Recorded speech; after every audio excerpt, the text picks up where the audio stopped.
پہلا پوائنٹ، رباعی اس صنف کا نام ہے جس میں 4 مصروں میں ایک مکمل مضمون ادا کیا جاتا ہے۔ دوسرا پوائنٹ، رباعی عربی زبان کا لفظ ہے جس کے معنی 4 کے ہیں۔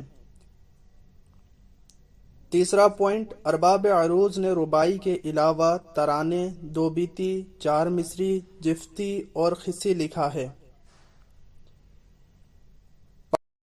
رباعی میں بیان کیا جانے والا مضمون اچھوتا، پیش کیا جانے والا خیال بلند اور انداز بیان دلکش ہونا چاہیے۔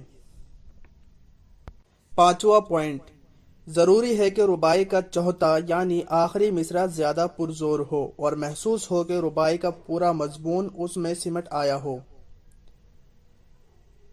چھٹا پوائنٹ، رباعی میں عام طور پر اخلاق و تصوف، پند و عظمت اور حکمت وغیرہ کے مضامین ہوتے ہیں۔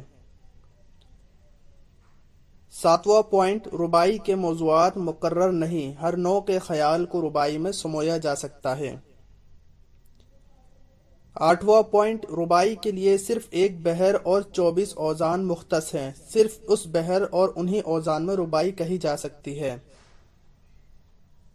نواں پوائنٹ، پروفیسر خواجہ اکرام الدین کے مطابق اردو کے پہلے رباعی کو شاعر محمد قلی قطب شاہ ہیں، اور نور الحسن نقوی کے مطابق دکنی شاعر عبد القادر نے 1700 عیسوی میں اردو کی پہلی رباعی کہی۔ 10واں پوائنٹ، رباعی کے لیے بحر حجز مختص ہے۔ 11واں پوائنٹ، اصطلاحاً رباعی کے پہلا، دوسرے اور چوتھے مصرے ہم قافیہ اور ہم ردیف ہوتے ہیں، اور تیسرا مصرع بے قافیہ ہوتا ہے، تیسرا مصرع بھی قافیہ ہو سکتا ہے۔